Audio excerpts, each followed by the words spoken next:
The Auburn Tigers pick up another win as they return to Neville. They destroy Alabama A&M 84-54. Didn't quite cover. They were covering for most of the game. They didn't quite cover. It was 30.5 this morning. I do think it moved closer to time. I got it at 30.5. So that's a bummer. But you have to love what you saw from these Auburn Tigers. A very selfless team on offense. It seems like the communication is getting better on defense. But as we have this conversation about this game, let's just go ahead and address the caveat. Yes, it was Alabama A&M. They're not a great basketball team, but still, I think we can learn more about this team based on how they played. So let's just have that caveat for everything moving forward. As far as what they did early, they jumped on a big run. It took forever for Alabama A&M to score. You love that. But what have we talked about for every game this season? It's either been a run at the end of the first half or there hasn't been. And it was a 21-1 run to finish the first half. If Auburn does that again, they're not going to lose. They're not going to lose if you do that, which was incredible. So props to them. I don't care who they're playing against. I don't care that it's Alabama A&M. If you can end the first half like that, you feel good about what they're able to do. Because that just shows consistency over a large period of time on both sides of the floor. And that's something that I think these Auburn teams have missed over the last season, was just how inconsistent they've played. I think you're seeing a little bit more consistency get built with this roster. And I think as it's older, you bring in a bunch of transfers, and really with the exception of Aden Holloway, a lot of these guys are older, and Trey Donaldson. So outside of your point guards, a lot of these guys are older, more experienced. And I think that's something to feel good about moving forward. So I love that. Welcome on in, everybody, on the live chat. Go ahead and drop your takes and questions. I will need to address some of those because it's just me. I'm solo. No Daryl Dapprich. I'm your host, Zac Blackerby. Thank you so much for tuning in. My first thing I want to talk about is the new faces on this team. They appear to be getting more and more comfortable night in and night out, which you absolutely love. Baker Mazzara, he is becoming more and more of just a dude who is everywhere. And I know 1 of 4 shooting, 6 points. I don't care. He's everywhere. Seemed like anytime there was a play, he was supporting it somehow. 4 rebounds, 6 assists. Seemed like he was always making the right decision with the basketball. Chad Baker Mazzara, I love it. I love this ascendance that we're starting to see from him. And I think by the time conference play rolls around, he's going to be used to this speed that he needs to be playing with this Bruce Pearl offense. I'm all about it. And also, it seems like he's just, all these guys are moving. It's like they know where to go. It's like they're thinking less. Once again, Alabama A&M. But still, I just think the way that these new guys are moving, I love it. The second guy, Aden, another new face. I love that he felt comfortable enough to shoot 7 threes. 2 of 7 from behind the arc. Don't love that. But the fact that the true freshman feels comfortable enough to throw up 7 threes, I'm cool with that. Props to Aden. Aden can shoot 7 threes a game. I don't care if they all go in or not. I'm all about it. But Chaney Johnson, this to me was the best game that Auburn has seen of Chaney Johnson, which I love. So physical, was all over the place. 6 of 8 from the floor for 15 points. Now, when Chaney was added, I thought he was added for the threes. And that may come. Over the course of his first season as an Auburn Tiger. But as of right now, I don't believe he's made a shot from 3. He only shot 1 tonight, which I think was the right move, because Alabama A&M had no answer for him when he was attacking the basket. And I think Auburn's going to need more of those dudes. Right? I mean, we've talked so much about scoring from deep and how they've gotten better this season from the past 2 years in doing that. You still need guys who can attack the basket. And I think Trey Donaldson can do it. I think Janai Broome obviously can do it. But seeing Chaney Johnson do it tonight, I love that. I love everything about what he was able to do. Once again, the caveat of it's Alabama A&M, sure, but you got to do it against those teams before you can do it against anybody else. So I love that.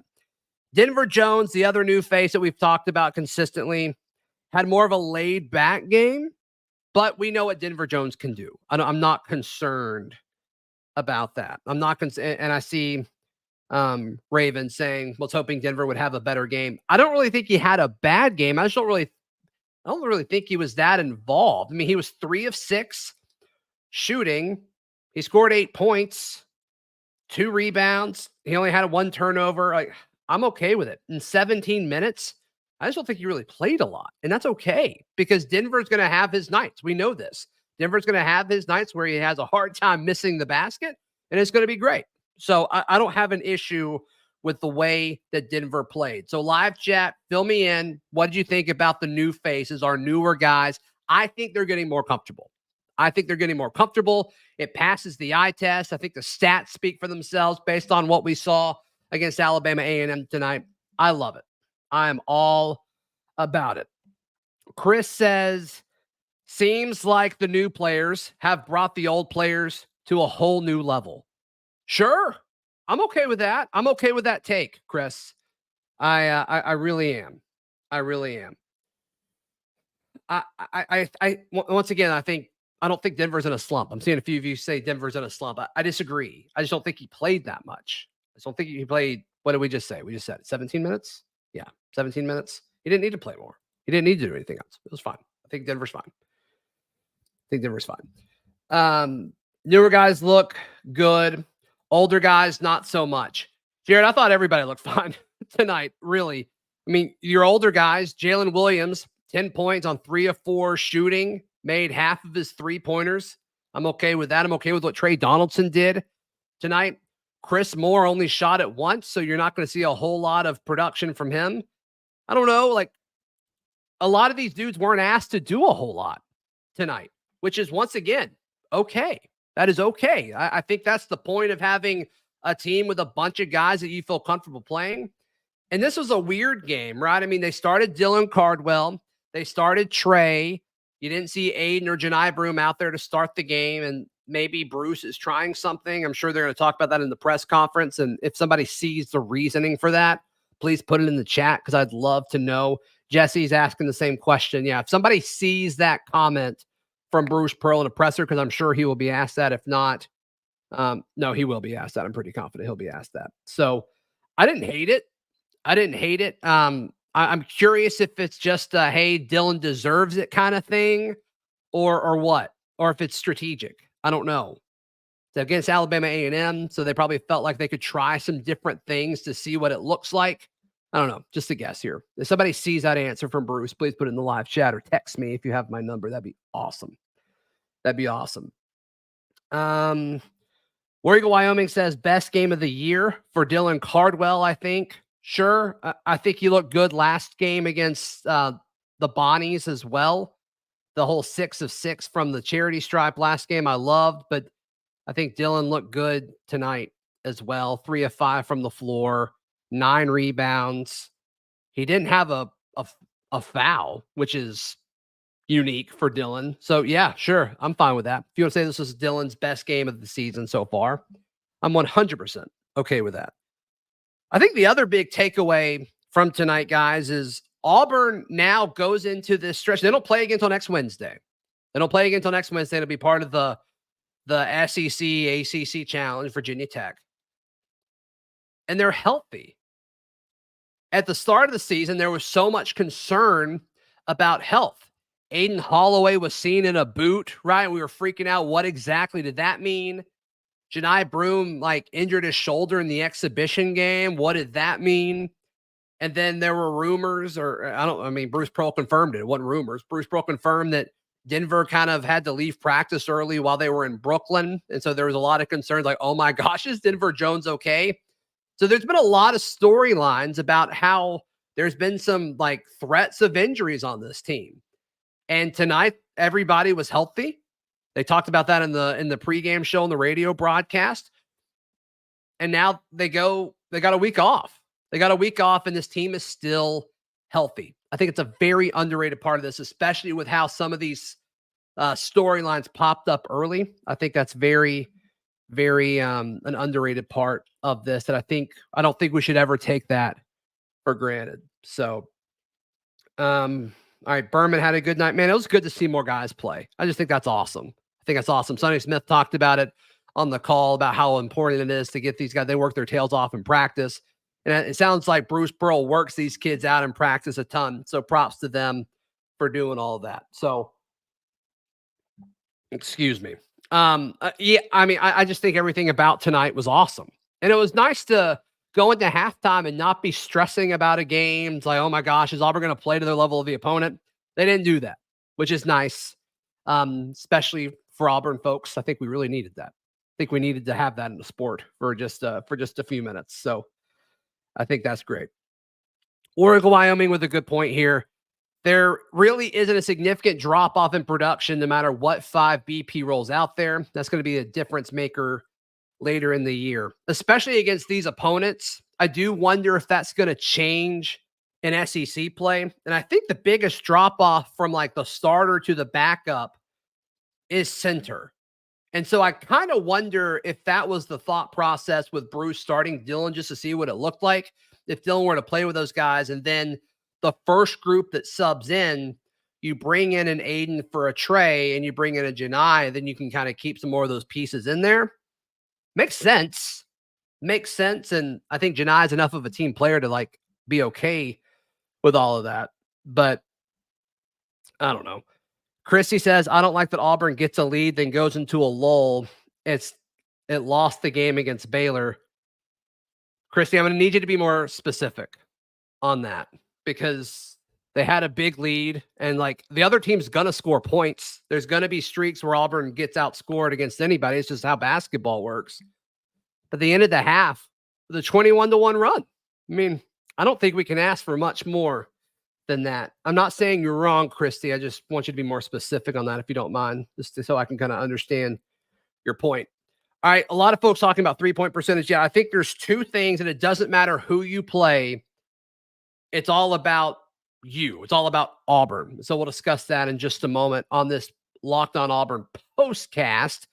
But we got to talk about our Athletic Brewing game changer of the night. I'm going with Chaney Johnson. Who do y'all think? Who's your game changer of the game? But, you know, I think with Athletic Brewing, much like Chaney Johnson changed the game tonight with his physical play and ability to attack the basket, Athletic Brewing has completely changed the non-alcoholic beer game. They make non-alcoholic beers that actually taste good, which is great. And you can find Athletic Brewing Company's non-alcoholic brews at a store near you, or buy online at athleticbrewing.com. First-time customers can use code LOCKEDON to get 15% off your first order. That's code LOCKEDON at checkout for 15% off at athleticbrewing.com. Near beer exclusions and conditions apply. Athletic Brewing Company, fit for all times. All right, so let's discuss the free throws and 3-point shooting. Free throws for the night, 26 of 36, and that just shouldn't happen. That just should not happen, especially with this roster, with how good of a shooting roster this is. And it wasn't like anybody really stunk from the charity stripe. It's just a bunch of guys missed 1 or 2 shots, and it added up because they got to the free throw line so much. So I didn't love that. And then, yeah, 3-point shooting, like you guys are saying, 6 of 24. And especially when you take into account how strong they started, I think they made their first 1 or 2. And then all of a sudden, it's like after that, it was just nothing. And maybe then for folks that were kind of picking on Denver earlier, maybe that's when you say, hey, Denver, kind of get us a 3, kind of get this going. But guys, this game was just never in question. I mean, Auburn won by 30. Like, I don't know. I just think the mentality changed a little bit. They attacked the ball more. And then also, I mean, the second half was just abysmal with the way it was officiated. Like, I don't get what anybody got out of the game being called that way. It's just ridiculous.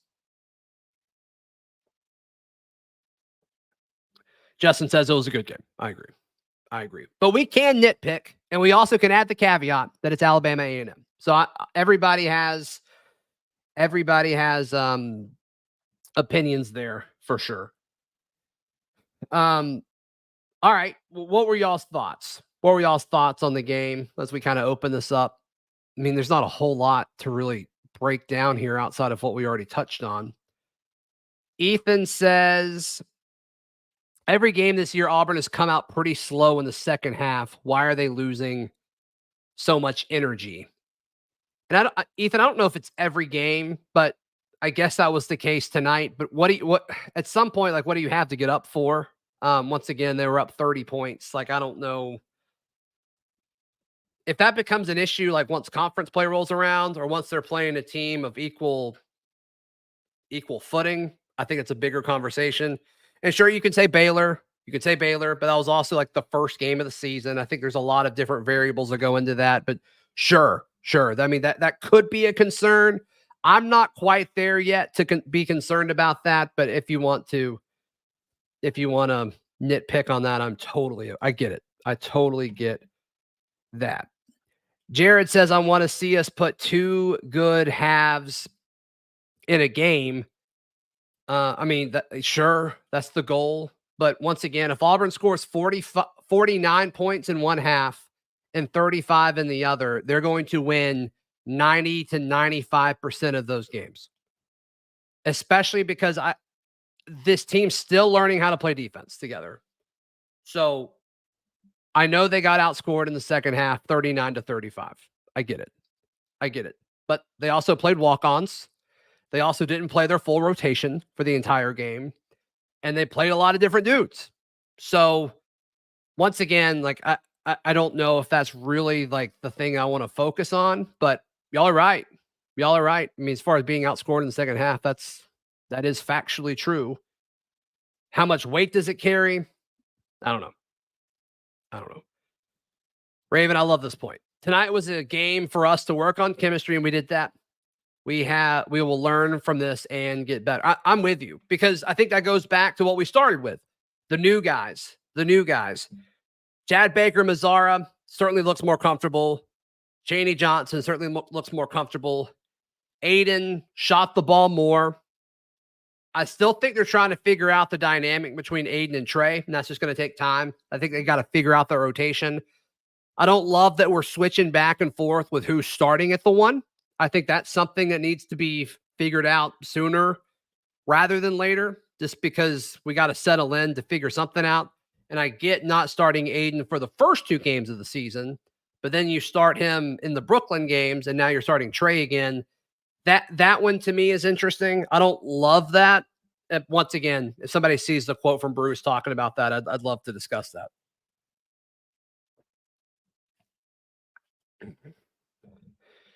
Jesse saying the team gives me 2019 vibes. That'd be awesome.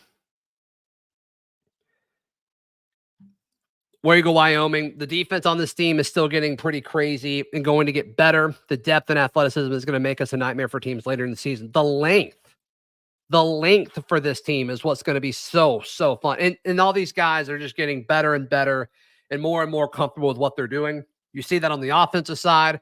Over time, you're going to see that on the defensive side. And talk about this 2019 team, which is always the goal, right, is to accomplish what the 2019 team did with their tournament run.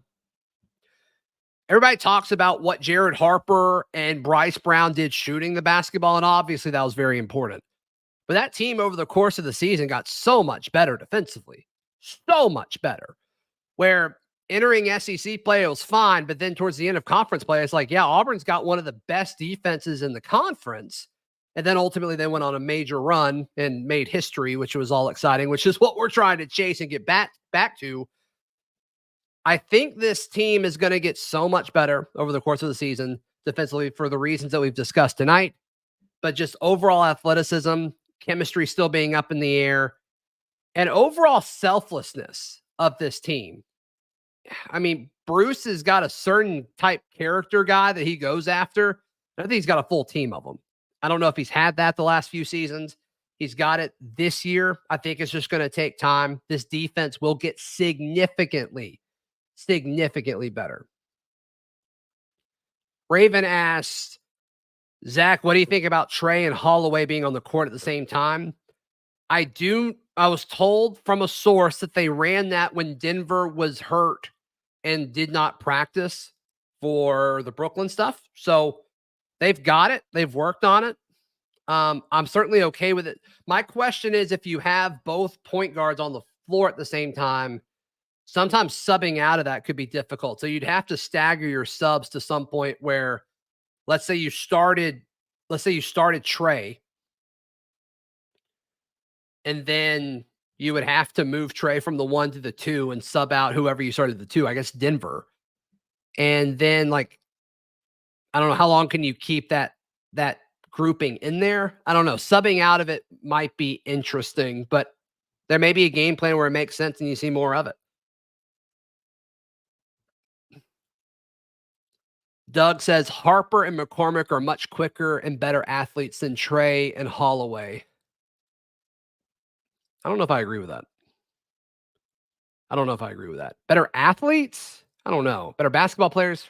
Maybe, but still, I don't know. I mean, Jared Harper was special, and I think McCormick is vastly underrated with what he did while he was at Auburn. But let's don't worry about that. Let's let Trey and Holloway be, Trey and Aden.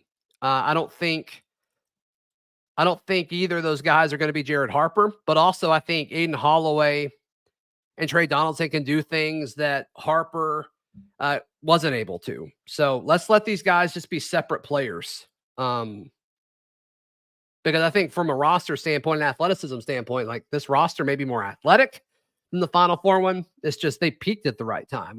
Let's hope that this team can do the same thing, because that's the beauty of all of this. Is Auburn's able to do a lot of good things early in the season against lesser competition. There's that caveat again. But they've got so much more room to improve. And I think that's what folks should be excited about with watching this team. People talking about, Raven saying Trey's athletic. I agree. I got you, Doug. Yeah, Doug saying I mentioned the 2019, just showing the comparison. Sure, that's cool.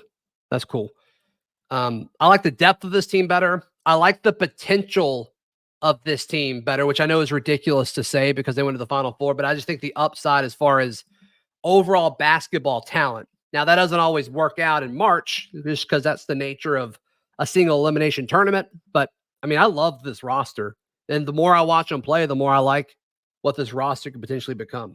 So I think Trey is getting better and better as a shooter. And I know he didn't go do anything super crazy tonight. What was Trey's stat line tonight? Yeah, he only scored 6 points, but he shot it, 5 times, made it to the free throw line twice, made both shots. I mean, I don't think Trey did anything bad. This is just a weird game where it's like Auburn blew them out, and there wasn't anything crazy. So we'll go live. We'll stay here for a few more minutes, guys, and then we'll head out. So if anybody has any questions or thoughts, let's go ahead and get them in the live chat. My mom's in here, so that means my dad's watching. Everyone say happy birthday, Richard. That is my dad. We just celebrated the big 6-0 earlier today. So congrats, Dad. Love you so much. Happy birthday.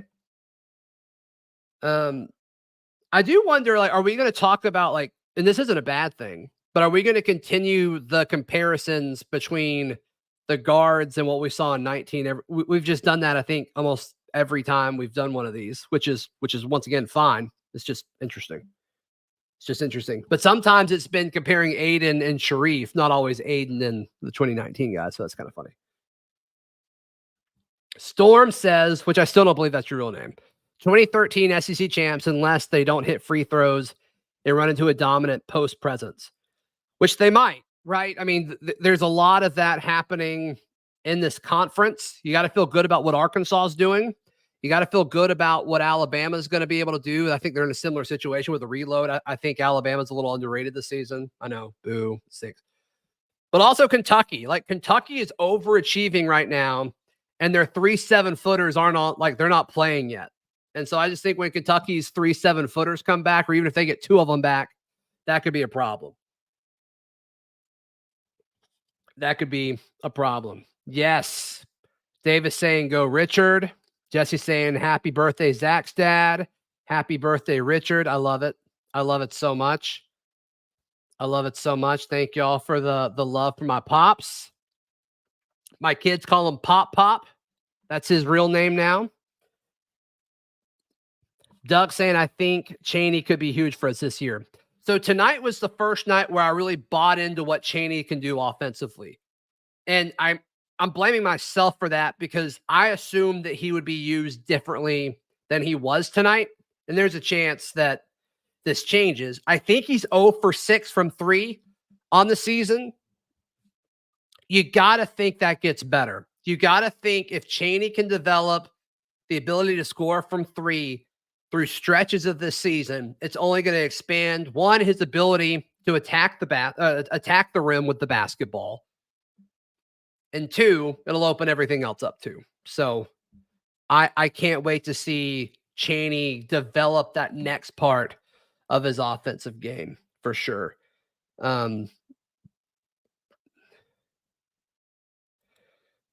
Zach is asking, and I've had other people ask this, why was Pearl so fired up at the end of the game at the point guard that was in the game? I'm not sure. I missed that. I was setting up this live stream. So that's something where if Daryl was here, he probably would have seen it. So that's on me, guys. I'm not sure. I'm not sure. All right, guys, we're going to wrap it up here. All of you guys have a fantastic Thanksgiving. We're going to still have shows every single day this week. So tomorrow we talk recruiting. Auburn's Iron Bowl visitors list is stacked. We also talk with Auburn quarterback Hank Brown on tomorrow's podcast. On Thursday, it's a crossover with Luke Robinson of Locked On Bama. And on Friday, we preview the Iron Bowl with Jake Crane. And then Daryl returns Sunday morning. Daryl's doing family stuff this week. So Daryl returns Sunday morning as we recap the Iron Bowl. Hopefully we win. Fingers crossed. We'll see. But I'm thankful for all of you. Y'all are the best. My dad says thanks for all for the birthday wishes. So y'all are the best. Thank y'all so much for doing that. Cool. Everybody hit that subscribe button, like the video, all that good stuff. See you tomorrow. This has been Locked On Auburn.